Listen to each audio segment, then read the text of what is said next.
আমার ঘোড়া এই এই এই এগিয়ে গেল। এই নিন আমার নৌকোর দান।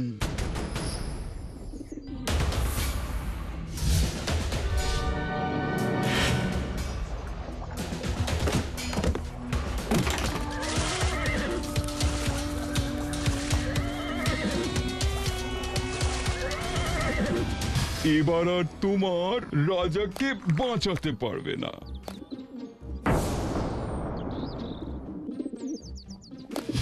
কি তুমি? এইবার হবে মহারাজ খতম।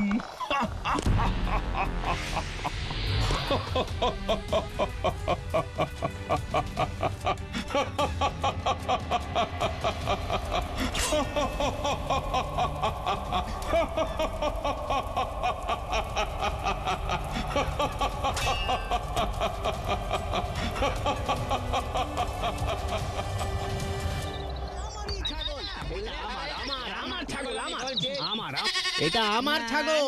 আরে না না, এটা আমার ছাগল বলছি, আমার ছাগল। এটা আমার আমার আমার ছাগল। তোর হয় কি করে রে? এটা আমার ছাগল। হ্যাঁ বললে হবে না, আমার ছাগল আমি বলছি। কি হচ্ছে? আমার ছাগল, আপনারা বিশ্বাস করুন। আরে আমার আমার আমার এ তো আচ্ছা মুশকিল। হ্যাঁ, একমাত্র একজনই পারবে এই সমস্যার সমাধান করতে। গোপাল। গোপাল, রাজসভা চলছে আর তুমি ঘুমোচ্ছ? না মানে ওই চোখ বন্ধ করে মনোসংযোগ করছিলাম মহারাজ। এবার তুমি উদ্ধার করো তাহলে, কে সত্যি বলছে আর কে মিথ্যে। সঠিক লোককেই সঠিক কাজ দিয়েছেন মহারাজ। একজন মিথ্যাবাদী ঠিক আর একজন মিথ্যাবাদীকে চিনবে। এ তো খুব সহজ কাজ মহারাজ। ওই ছাগলটাকে জিজ্ঞেস করলেই তো বলে দেবে তার আসল মালিককে।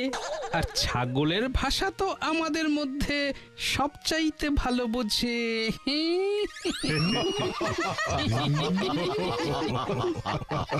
কি?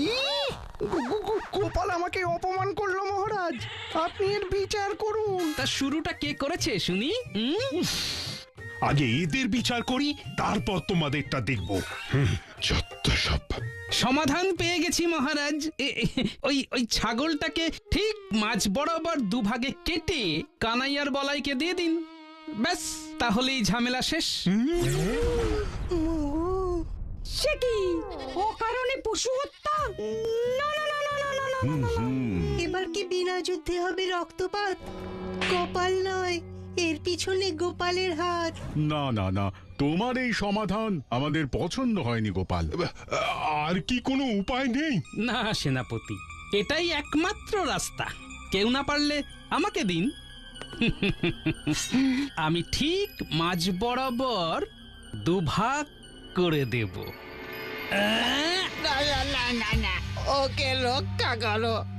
এই ছাগল কানাইয়ের কাছেই যাক, আমার চাই না, চাই না। যাক, অবশেষে ঘুরিয়ে ফিরিয়ে হলেও দাদা সত্যিটা স্বীকার করলো। এটাই তো চাইছিলাম। সাবাস সাবাস গোপাল, তাহলে প্রমাণ হয়ে গেল এই ছাগল আসলে কানাইয়ের। আগে না মহারাজ, এই ছাগল বলাইয়ের।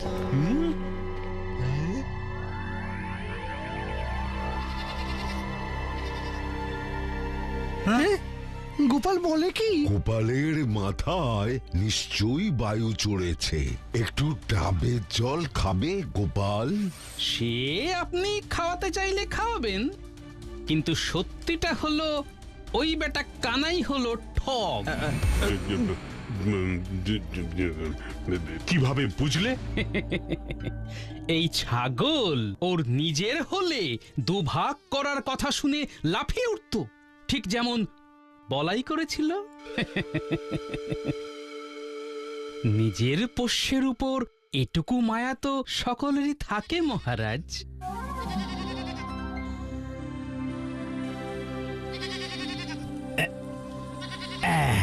সাবাস সাবাস, এইভাবে তো ভেবে দেখিনি। এই জন্যই তো তুমি গোপাল ভাঁড়, আমার রাজসভার সবচেয়ে মূল্যবান রত্ন। আমি কিন্তু তোমার উপস্থিত বুদ্ধির ওপর ক্রমেই নির্ভরশীল হয়ে পড়ছি গোপাল। জয় মহারাজের জয়, জয় গোপালের জয়। চা চা।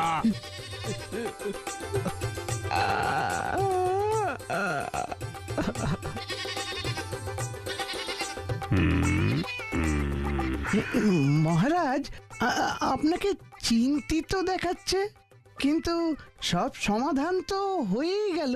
না না, একটা সমাধান এখনো বাকি। তা সমস্যাটা যদি একটু খুলে বলেন। সমস্যাটা হলে তুমি। আমি?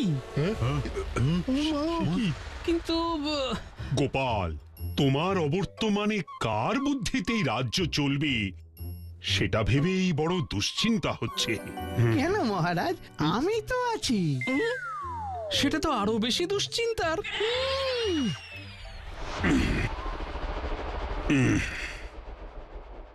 আমার গোপালের মতন আরো একজন পরামর্শদাতা চাই। গোপালের অবর্তমানে যার উপস্থিত বুদ্ধির ওপর আমি চোখ বন্ধ করে ভরসা করতে পারবো। কে হবে এই রাজসভার দ্বিতীয় পরামর্শদাতা সেটা আমি ঠিক করব আগামীকাল।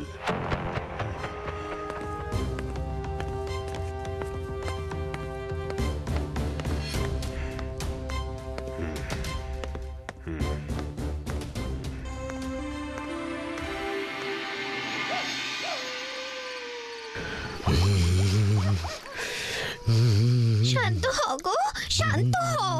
মাথা গরম করলে যে ফল পাওয়া যায় না। জানি গিন্নি, জানি। ফল পেতে গেলে যে গাছ বসাতে হয়, আর তুমি এখন সেই গাছেই জল ঢালছো। মানে? মানে আমার মাথা। এবার যা করার এই মাথা দিয়েই করতে হবে। কি করবে, কিছু ভেবেছো? ধ্যাৎ, এই সঠিক সময় না আমার বুদ্ধিগুলো ধার নেওয়া খদ্দেরের মতোই হাওয়া হয়ে যায়, কিছুতেই দোকানের আশেপাশে আসতে চায় না।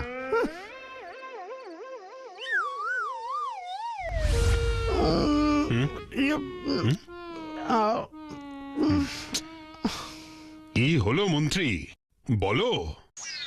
দ্বিতীয় পরামর্শদাতার মধ্যে কোন তিনটি গুণ থাকা আবশ্যক? মানে তাকে সত্যবাদী হতে হবে, আর সৎ হতে হবে, আর আর মুখে আঙুল দিয়ে চুপ করে দাঁড়িয়ে থাকতে হবে। তোমাকে বললাম মন্ত্রী, চুপটি করে দাঁড়াও, তোমার দ্বারা হবে না। আমার মনে হয় দ্বিতীয় পরামর্শদাতার মধ্যে যে তিনটি গুণ আবশ্যক সেটি হলো: 1, তাকে জ্ঞানী হতে হবে; 2, তার উপস্থিত বুদ্ধি থাকতে হবে; আর 3, তার মাথা হতে হবে যে কোনো পরিস্থিতিতে বরফের মতো ঠান্ডা। আমার মনে হয় এই তিনটে গুণই আমার মধ্যে বিদ্যমান মহারাজ। অসাধারণ, আমি এমন একজনকেই খুঁজছিলাম। কি গোপাল, রাজসভার দ্বিতীয় পরামর্শদাতা হিসেবে পণ্ডিতকে কেমন মানাবে? ইলিশের সঙ্গে সর্ষে বাটা যেমন মানায় মহারাজ, একেবারে অতুলনীয়।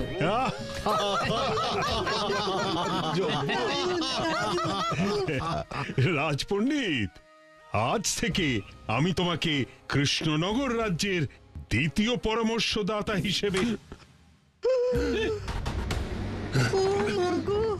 কে কে কে ওখানে? পাখি এতক্ষণে উড়ে গেছে সেনাপতি, খুঁজে লাভ নেই। তাও একটিবার গিয়ে দেখলে হতো না?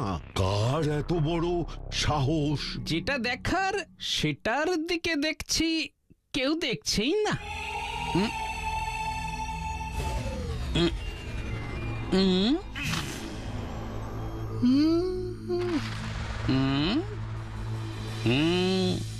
ঠিক ধরেছি। এই নিন মহারাজ, আপনার প্রিয় পাত্র আপনাকে চিঠি লিখেছে। কি, এ তো নবাব বাহাদুরের চিঠি। উনি কৃষ্ণনগর আক্রমণ করতে চলেছেন।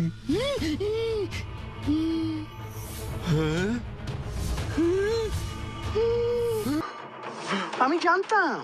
আমি জানতাম এরকমই কিছু একটা হতে চলেছে। কদিন ধরেই আমার মনটা কেমন কু ডাকছিল। আপনি কি কোকিল মন্ত্রী মশাই? আমি কোকিল হলে তুমি একটা কাক। এবার ডিমটা বাসায় নয়, তোমার মাথায় ফাটাবো গোপাল। বিপদ আসে না বলে কাউকে সে জানায় না, এমন সময় ভরামু একদম মানায় না। এখন তাহলে কি করণীয়? এক্ষুনি সেনাপতিকে হুকুম করুন মহারাজ, রাজ্যের সীমানা সৈন্য দিয়ে ঘিরে ফেলতে হবে। ঠিক ঠিক। আমার মনে হয় এখন মাথা ঠান্ডা করে সিদ্ধান্ত নেওয়া প্রয়োজন। তাহলে কি করব? মাথায় জল ঢেলে বসে থাকবো? মহারাজ মহারাজ এক্ষুনি চলুন মুর্শিদাবাদ আক্রমণ করতে। ওই নবাব বাহাদুরকে বুঝিয়ে দিতে হবে যে কত চালে কত ধান। উত্তেজনার বশে যে সামান্য প্রবাদ বাক্যটাই উল্টে দেয়, তার পরিকল্পনায় চললে এই সিংহাসনটাই উল্টে যাবে মহারাজ। গোপাল আর পণ্ডিত ঠিক বলছে। আমাদের মাথা ঠান্ডা করে সিদ্ধান্ত নিতে হবে।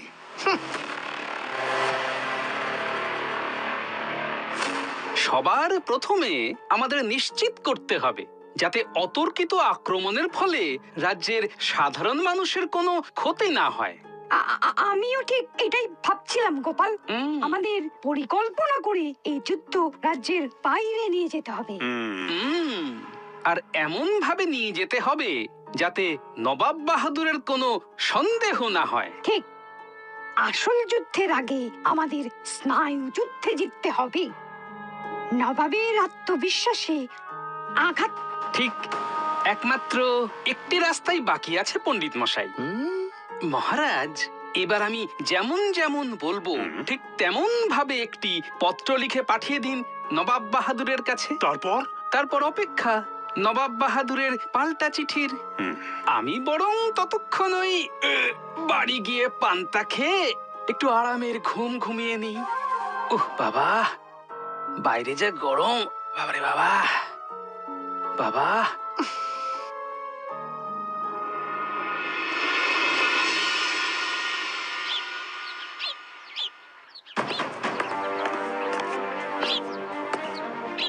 তোমাকে বললাম মন্ত্রী, চুপটি করে দাঁড়াও। তোমার দ্বারা হবে না।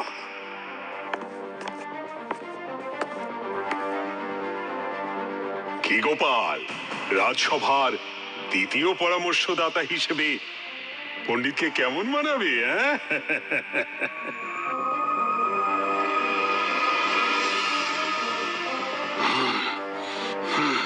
আমাদের এই যুদ্ধে জিততেই হবে।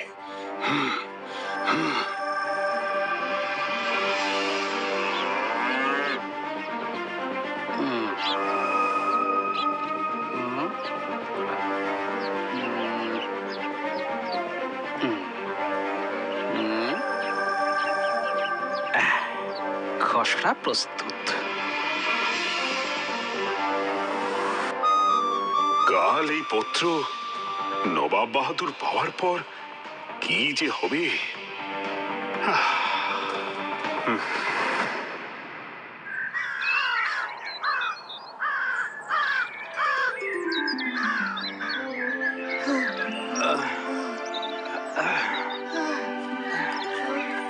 আর কত দূর বাবা?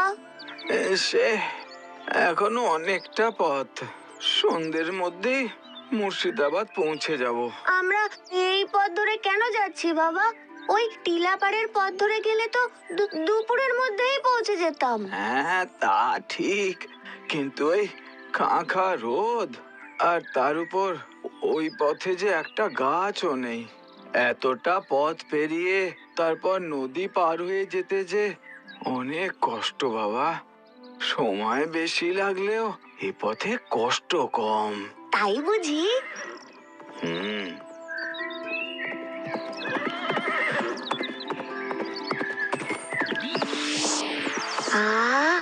কি আরাম!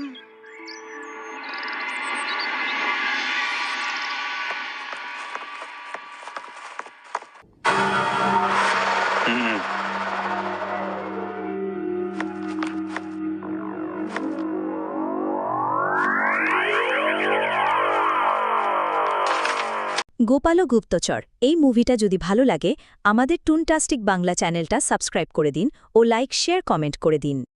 আমার কাছে যুদ্ধ মানে শুধু হাতে তলোয়ার তুলে নেওয়া নয়, আমার কাছে যুদ্ধ মানে শারীরিক বল ও বুদ্ধির মাধ্যমে নিজের শক্তি প্রদর্শন।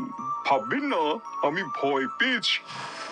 আমি শুধু চাই না আমাদের শক্তি প্রদর্শনের আঁচ সাধারণ মানুষের গায়ে গিয়ে লাগুক। কৃষ্ণচন্দ্রের এত বড় সাহস! তারপর কি লিখেছে জাহাপানা?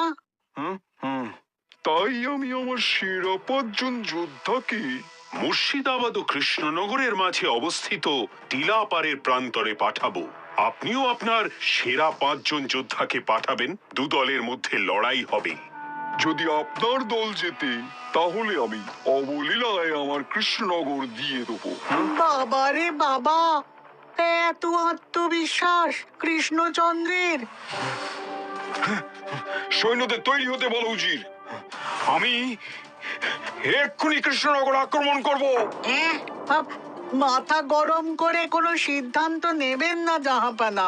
আপনি রাজ্য আক্রমণ করতে চান তো বেশ বেশ তাই করবেন, তবে আমার সঙ্গে দাবা খেলায়। তারপর মাথা ঠান্ডা হলে ভেবে চিন্তে সিদ্ধান্ত নেবেন।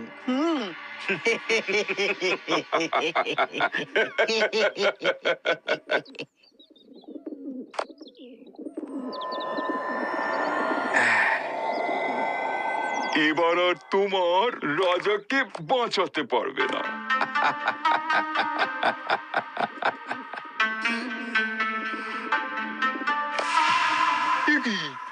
তুমি প্রত্যেকবার এই গোপাল ভাঁড়ের বুদ্ধিতেই মহারাজ কৃষ্ণচন্দ্র এইভাবেই আপনার হাত থেকে ফসকে যায়, কিন্তু এইবারে আর সেটা হবে না।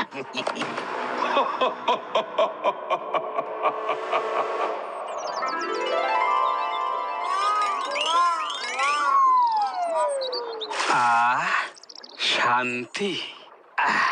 আগে বাংলায় ছিল 6টা ঋতু, কিন্তু দুনিয়া যেভাবে বদলাচ্ছে তাতে করে ঋতু 6টাই আছে, শুধু নামগুলো একটু বদলেছে।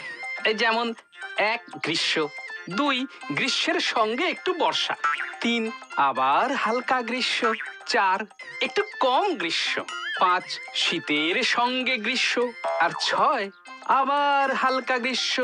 তুমি উঠলে? আরে তাড়াতাড়ি ওঠো গোপাল, না হলে কিন্তু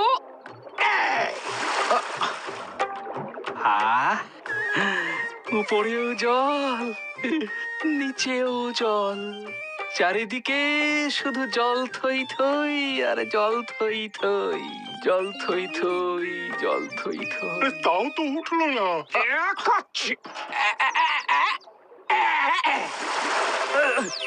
ডুবে গেলাম রে, ডুবে গেলাম। এইবার উঠেছে।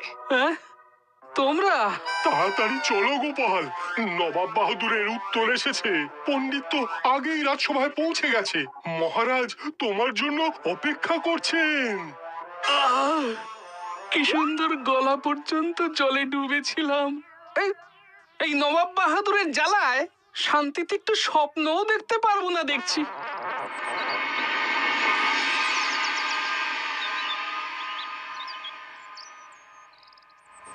চিঠিতে কি আছে মহারাজ? নবাব বাহাদুরের আত্মবিশ্বাস, উনি আমাদের প্রস্তাবে রাজি হয়েছেন।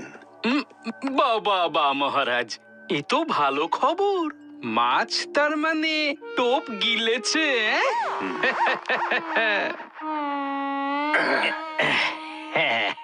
শুধু গেলেনি, একেবারে হজম করে ছেড়েছে গোপাল। নবাব বাহাদুর আরো লিখেছেন, তবে শুধু একবার নয় কৃষ্ণচন্দ্র, আমি তোমাকে 3টে সুযোগ দেব। এর মধ্যে তুমি যদি একবারও জিতে দেখাতে পারো তাহলে আমি তোমার রাজ্যের দিকে আর কখনোই চোখ তুলে তাকাবো না। তাহলে আজ থেকে 3 দিন পর টিলাপাড়ের প্রান্তরে দেখা হচ্ছে। বাবারে, নবাব বাহাদুরের আত্মবিশ্বাস জমে জমে পাহাড় হয়ে গেছে। কিন্তু নবাব বাহাদুরের এত আত্মবিশ্বাস এলো কোথা থেকে? কি মন্ত্রী মশাই কোথায়? আহ, মন্ত্রীর কথা ছাড়ো গোপাল। সকাল থেকে আমরাও তাকে দেখিনি গোপাল। নবাব বাহাদুরের এত আত্মবিশ্বাস দেখে আমার তো রীতিমতো পা কাঁপছে। তবে কি ভুল পথে হাঁটলাম সেনাপতি? আচ্ছা, তোমরা পারবে তো এই 3 বারের মধ্যে অন্তত একবার জিতে আসতে, নাকি অন্য পথ? না মহারাজ, শেষ মুহূর্তে অন্য পথে হাঁটলে লাভ হবে না, বরং ক্ষতি হওয়ার সম্ভাবনাই বেশি। হ্যাঁ, আমিও পণ্ডিতের সঙ্গে একমত। আমরা পারবো, আমাদের পারতেই হবে। আমি আমার রণনীতি তৈরি করে ফেলেছি মহারাজ। আমরা টিলাপাড়ের পশ্চিম প্রান্ত দিয়ে প্রবেশ করব। ওই পথ কেউ খুব একটা মারায় না। তারপর সুযোগ বুঝে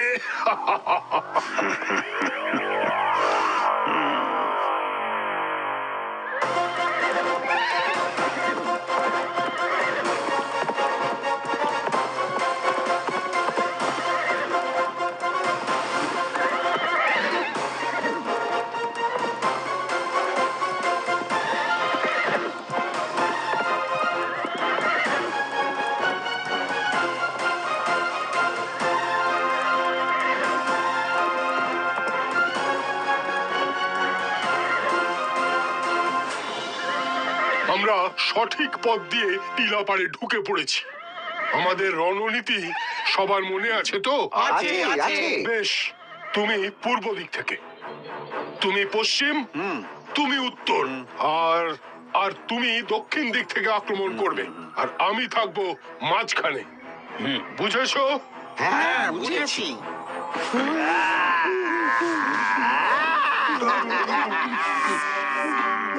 আমরাও বুঝে গেছি সেনাপতি, শুধু তুমি বুঝতে পারোনি।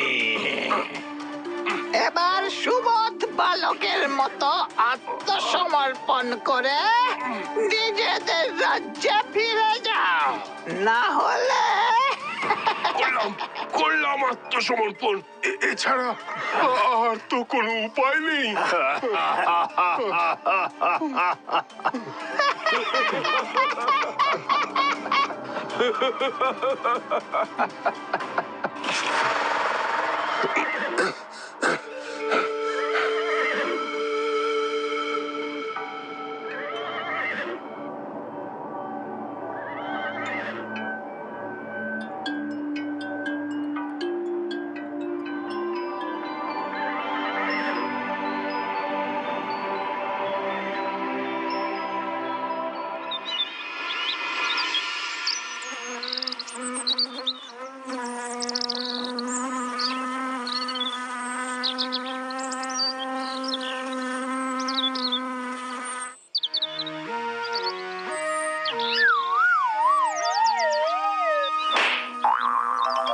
বাবা গো,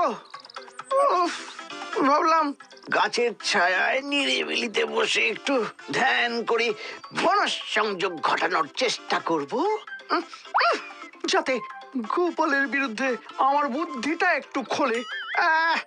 সেগুড়ে বালি এসে থেকে শুধু মশা, মৌমাছি, বলতা যে পাচ্ছে গোপালের মতন হুল ফুটে দিয়ে পালাচ্ছে। এদিকে মারতে গেলেই উড়ে পালিয়ে যাচ্ছে।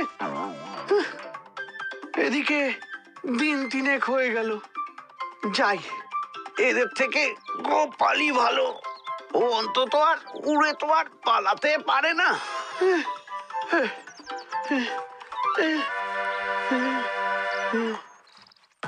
ছি ছি ছি ছি, এভাবে মাথা নত করে ফিরে এলে সেনাপতি? মহারাজ, আমার মনে হয় আমাদের সাথে ছলনা হয়েছে। বেশ হয়েছে, এটা তো হওয়ারই ছিল। ওরা স্বপ্নেও ভাবেনি আমরা আচমকা ওদের ওপর ঝাঁপিয়ে পড়বো। ওরা খুব চমকে গেছে জাহাপনা। চমকে যাওয়াটাই স্বাভাবিক মহারাজ। যেন মনে হলো ওরা আমাদের সব পরিকল্পনা আগে থেকেই জানতো। তাই নবাব বাহাদুরের এত আত্মবিশ্বাস। এইবার 2-এ 4 হলো। চার নয়, সবার মুখ তো দেখছি বাংলার 5-এর মতো হয়ে আছে মহারাজ। মন্ত্রী, কি হয়েছে মহারাজ? তুমি এ কদিন কোথায় ছিলে? আচ্ছা, এসবের পেছনে তুমি নেই তো? আমি? না না মহারাজ, আমি এসবের সাথেও নেই, 5-এও নেই। আমি তো জঙ্গলে বসে ধ্যান করছিলাম। তারপর সেনাপতিরা হেরে গিয়ে ফিরে এলো, আর সঙ্গে সঙ্গে আপনিও এলেন। কি তাই তো? সে কি, সেনাপতিরা হেরে গেছে? না না না না, এরকম লজ্জার হারের চেয়ে নবাব বাহাদুরের কাছে আত্মসমর্পণ করা অনেক বেশি সম্মানের ছিল। নবাব বাহাদুর কৃষ্ণনগরের দখল নিলে হাতে পায়ে ধরে আমি হব নতুন রাজা। আমরা ভুলে যাচ্ছি মহারাজ যে আমাদের হাতে এখনো দুটো সুযোগ আছে, আর সেই সুযোগ নবাব বাহাদুরই আমাদের দিয়েছেন। তাই হাল না ছেড়ে আমাদের সিদ্ধান্তে আমাদের টিকে থাকা উচিত। ওরে বাবা, এখনো দুটো সুযোগ? হ্যাঁ, পণ্ডিতের সাথে আমিও একমত মহারাজ। সেনাপতি, আমাদের চাই এখন নতুন রণকৌশল। আগামীকাল তোমরা 5 জন সঠিক সময়ের ঘন্টাখানেক আগেই টিলাপাড়ে পৌঁছে ঘাপটি মেরে থাকবে। তারপর সঠিক সময়ে বেরিয়ে এসে ওদের একেবারে চমকে দেবে। দারুণ বুদ্ধি দিয়েছো গোপাল। কাল তাহলে আমরা ওই টিলা পাড়ের নদীর ধারে একটা বড় পাথরের আড়ালে ওদের অপেক্ষায় থাকবো। এবার নবাব বাহাদুরকে বুঝিয়ে দেব আমরাও কম যাই না। গোপাল আর পণ্ডিত, তোমরা দুজনে আমার এই রাজসভার প্রধান পরামর্শদাতা। আশা করি তোমাদের দুজনের পরামর্শে আমরা জয়লাভ করবই।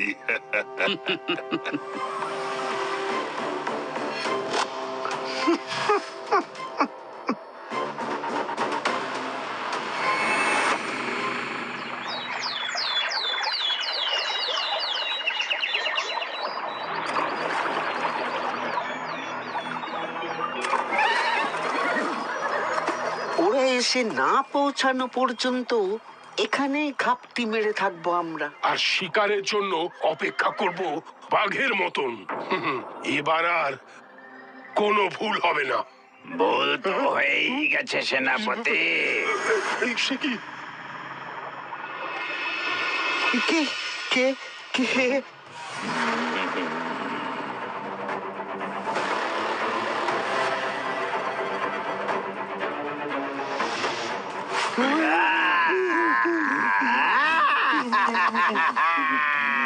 ভুল নয়, একেবারে ঠিক ধরেছো তোমরা।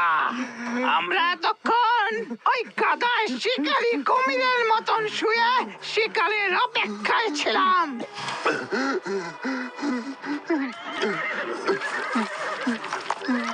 এবার বলো, দ্বিতীয়বারের মতন আত্মসমর্পণ করবে নাকি এই নদীর জলে তোমাদের ঘোড়া সমেত কেটে ভাসিয়ে দেব?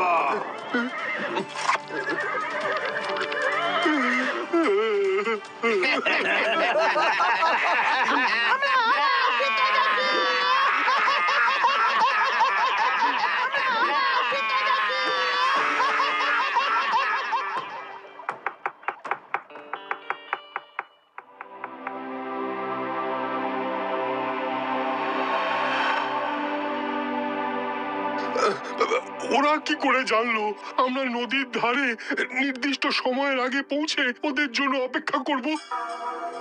আমি নিশ্চিত মহারাজ, এই রাজসভার ভেতরের খবর কেউ নবাব বাহাদুরের কানে ঠিক পৌঁছে দিচ্ছে। আর একটি মাত্র সুযোগ, এবার যদি হেরে যাই তাহলে? সেনাপতির কথা ফেলে দেওয়ার মতো নয়। যতক্ষণ না আমরা সেই গুপ্তচরকে খুঁজে বার করতে পারছি, ততক্ষণ ওই নবাব বাহাদুরের বিরুদ্ধে আমাদের কোনো রণনীতি কাজ করবে না মহারাজ। কিন্তু তাকে চেনার উপায় কি গোপাল? একটা উপায় আছে মহারাজ, যদি অভয় দেন তো বলি। দিলাম গোপাল, হাতে যে আর বেশি সময় নেই। কি করতে হবে তাড়াতাড়ি বলো।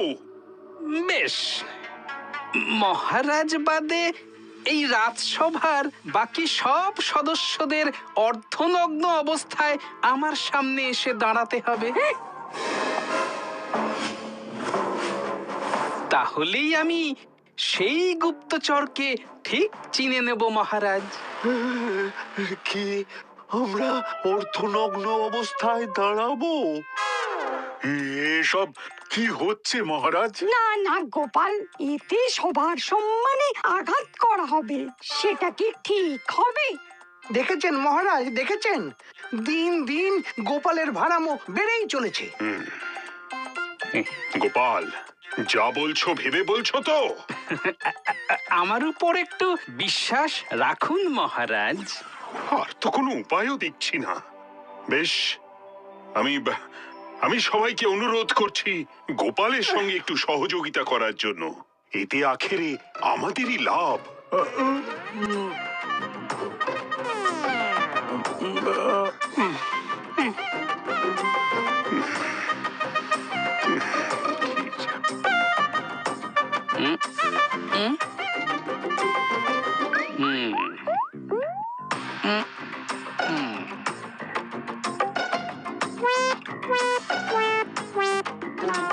কি হলো গোপাল, খুঁজে পেলে তাকে?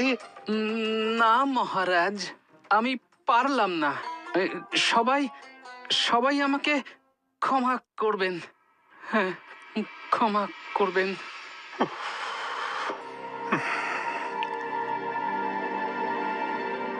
মাছের টোপ দিয়ে পাখি ধরা যায় না গোপাল। তুমি ইচ্ছে করে আমাদের অসম্মান করলে। এ আর নতুন কি? গোপাল প্রত্যেক দিন আমাদের নিয়ে রসিকতা করে, আর মহারাজ তো গোপালকে কিছুই বলেন না। এই রাজসভার দ্বিতীয় পরামর্শদাতা হিসেবে বলছি, এই রসিকতার উচিত শাস্তি হওয়া উচিত মহারাজ। তাছাড়া গোপালের দেখানো রাস্তায় হেঁটেও তো আমরা দুবার হেরে গেলাম। আমার কথা শুনে চললে এরকমটা হতো না মহারাজ। গোপাল, দূর হয়ে যাও আমার চোখের সামনে থেকে। এই রাজসভায় আমি আর তোমায় দেখতে চাই না।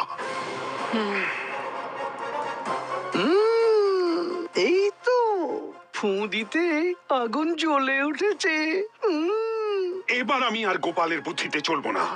আমি পণ্ডিতকে এই রাজসভার প্রধান পরামর্শদাতা হিসেবে নিযুক্ত করলাম, আর গোপালকে এই রাজসভা থেকে বহিষ্কার করলাম।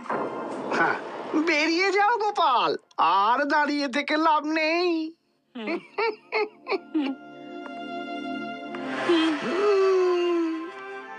মন্ত্রী আর পণ্ডিত, তোমরা দুজনে সেনাপতির সঙ্গে গোপন বৈঠকে বসে নতুন রণনীতি তৈরি করো।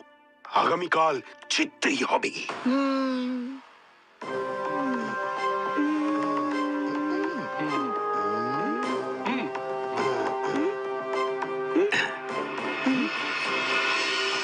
তাহলে এইভাবেই তুমি সদল বলে আক্রমণ করবে সেনাপতি? মনে হচ্ছে আমাদের বুদ্ধি কাজ দেবে।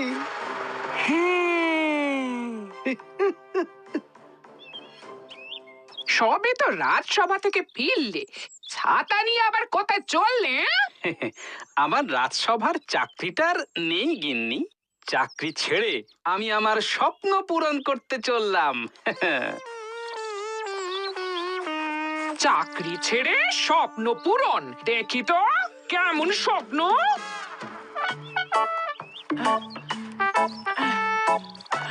গোপাল ও গুপ্তচর এই মুভিটা যদি ভালো লাগে আমাদের টুনটাস্টিক বাংলা চ্যানেলটা সাবস্ক্রাইব করে দিন ও লাইক শেয়ার কমেন্ট করে দিন।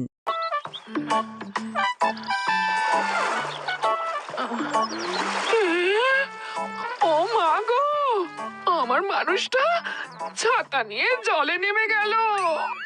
আহ, কি শান্তি। ও মরণ দশা।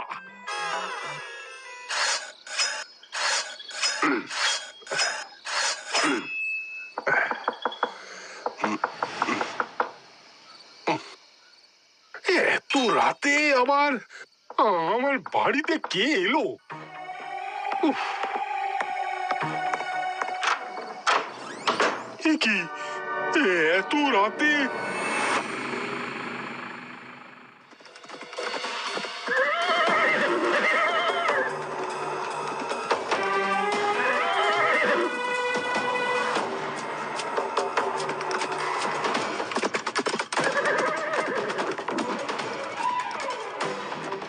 আজ ওদের হারাতে পারলে কৃষ্ণনগর আমাদের হবে।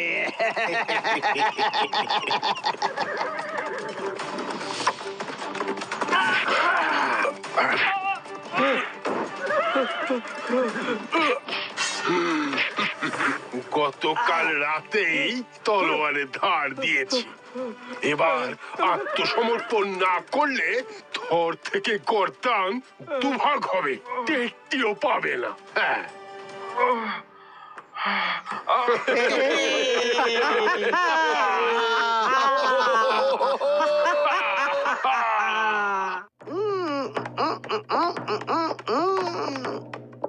জিতে গেছি, জিতে গেছি, জিতে গেছি, আমরা জিতে গেছি, জিতে গেছি, জিতে গেছি। সাব্বাস সেনাপতি, সাব্বাস। আজ তোমার জন্যই আমাদের এই রাজ্য রক্ষা পেল। আর মহারাজ আমি শুধু তুমি নও, তোমরা পণ্ডিত আর মন্ত্রী তৈরি করা রণনীতি অনুসরণ করেই সেনাপতি এই জয় ছিনিয়ে এনেছে। না মহারাজ, এটা মিথ্যে কথা। মিথ্যে কথা মানে? মানে মন্ত্রী মশাই আর রাজপণ্ডিত যে রণনীতি তৈরি করে দিয়েছিলেন সেটা আমি অনুসরণ করিনি। আমি অন্য কারোর ঠিক করে দেওয়া রণনীতি অনুসরণ করেছি। সে কে? আমি জানতে চাই। আর কেউ নয়, সে হলো আমাদের। এ কি এত রাতে?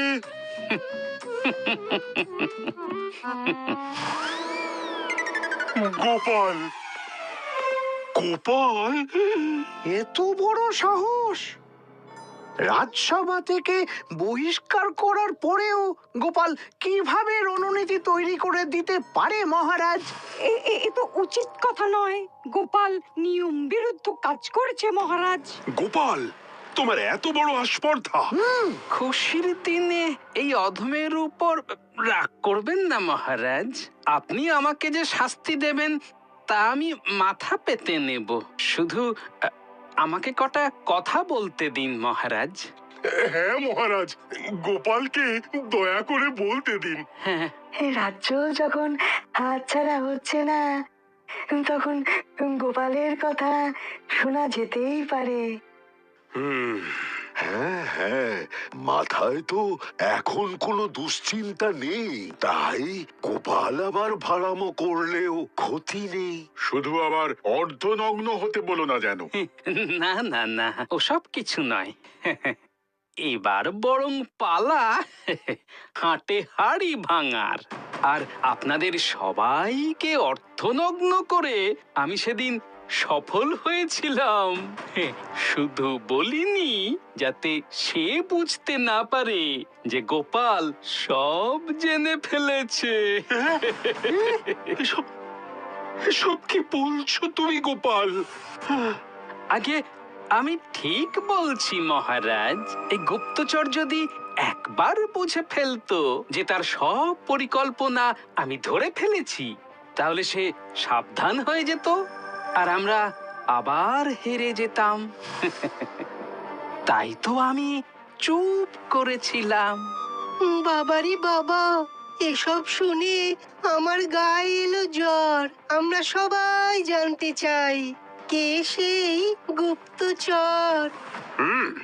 আমিও জানতে চাই গোপাল, কে সেই বিশ্বাসঘাতক? আগে আপনার প্রধান পরামর্শদাতা রাজ পণ্ডিত।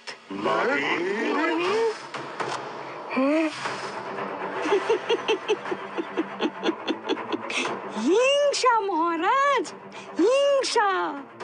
গোপাল কিছুতেই মেনে নিতে পারছে না যে ওর জায়গাটা আমি অর্জন করেছি, তাই তো ও এসব বলছি। গোপাল, তোমার কাছে কোনো প্রমাণ আছে? আছে মহারাজ, আছে। এই কৃষ্ণনগর থেকে মুর্শিদাবাদ যাবার দুটো রাস্তা আছে। এক, গাছের ছায়ায় ঢাকা প্রধান রাস্তা, আর দুই, টিলাপাড়ের রুক্ষ দুর্গম রাস্তা। এই প্রধান রাস্তার চেয়ে দুর্গম রাস্তা দিয়ে অনেক তাড়াতাড়ি মুর্শিদাবাদে পৌঁছে যাওয়া যায়।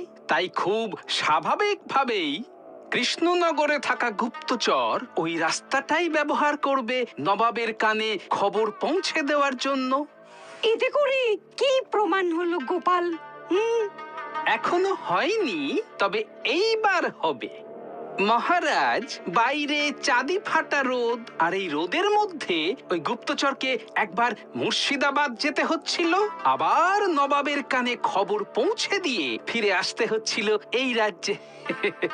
মহারাজ, গুপ্তচর হলেও সে তো মানুষ, তাই তো রোদের হাত থেকে নিজেকে বাঁচাতে সে নিজের মুখ আর চেহারা ঢেকে দিল সুতির পাতলা চাদরে।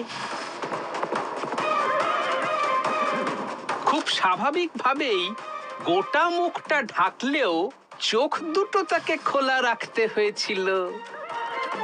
সেদিন সবাই যখন আমার সামনে অর্ধনগ্ন অবস্থায় এসে দাঁড়ালেন, তখন কম বেশি সবার হাতে মুখেই রোদে পোড়ার চিহ্ন দেখলেও একমাত্র রাজপণ্ডিতেরই চোখ দুটি আর পেটের নিচের অংশে আমি রোদে পোড়ার চিহ্ন দেখেছিলাম।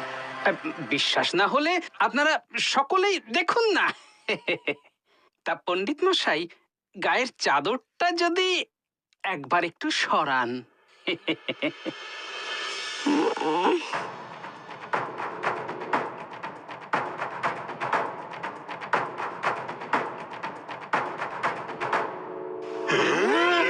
তার মানে তুমি?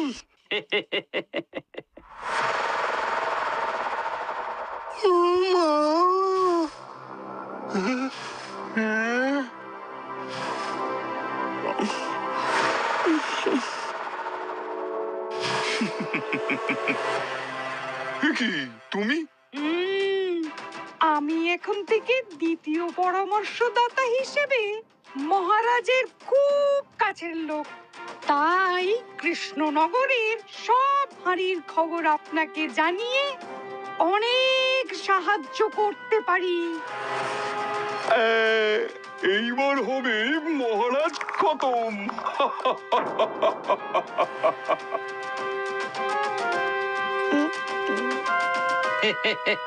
দেখুন পণ্ডিত, আমায় ক্ষমা করে দিন মহারাজ, লোভের বশে ভুল করে ফেলেছি।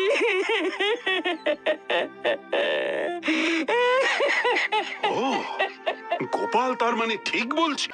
হ্যাঁ মহারাজ, গোপালের সব কথাই ঠিক, সব কথাই ঠিক। কিসের এত লোভ তোমার পণ্ডিত?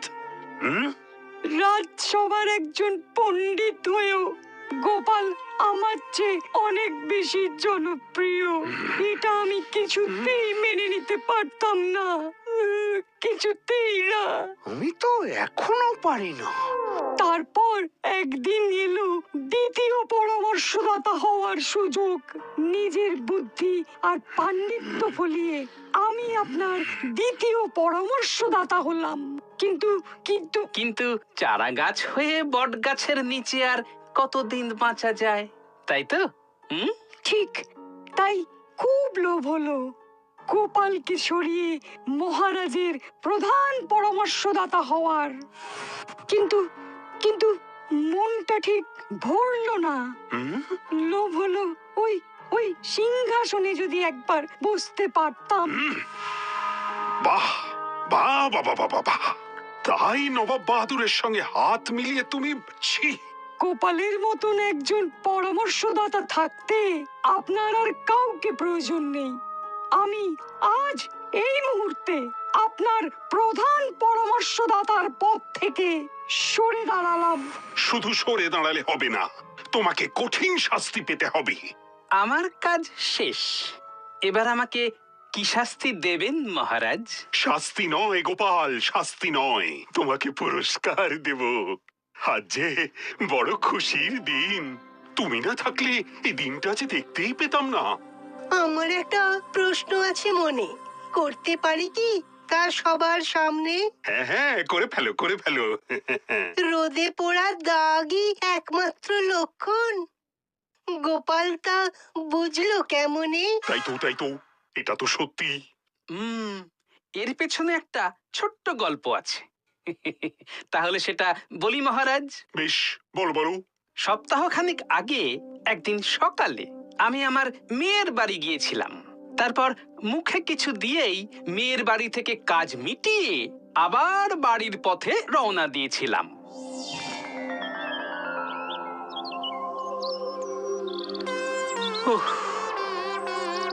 বাবা,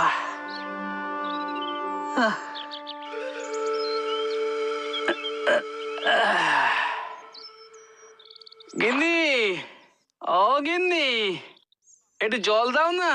ও তুমি এসে গেছো, এই নাও। হ্যাঁ,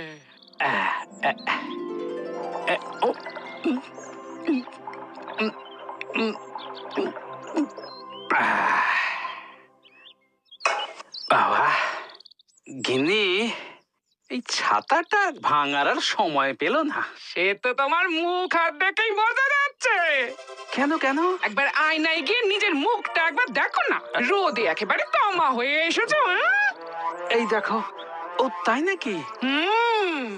আর ঠিক এটা ভেবেই তখন আমার বুদ্ধিটা নাড়া দেয় আর সন্দেহটা বাস্তব হয়। যা, গোপাল আবার বুদ্ধি দিয়ে সব জয় করে নিল।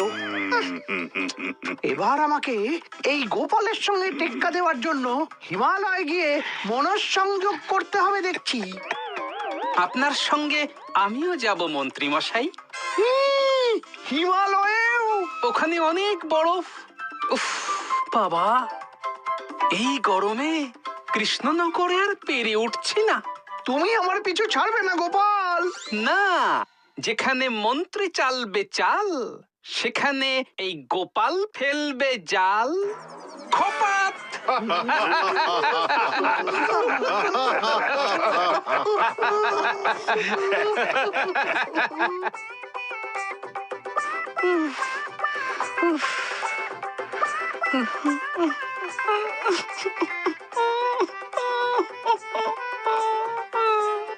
আমি তো শুধু পরামর্শদাতার পদ থেকে সরে দাঁড়াতে চেয়েছিলাম। মহারাজ, এ আমায় কোথায় দাঁড় করিয়ে দিলেন?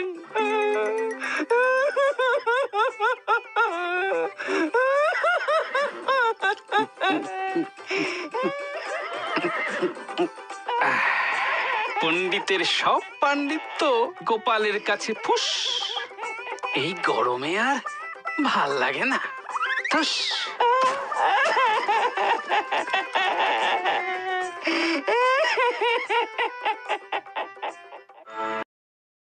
গোপাল ও গুপ্তচর এই মুভিটা যদি ভালো লাগে আমাদের টুনটাস্টিক বাংলা চ্যানেলটা সাবস্ক্রাইব করে দিন ও লাইক শেয়ার কমেন্ট করে দিন।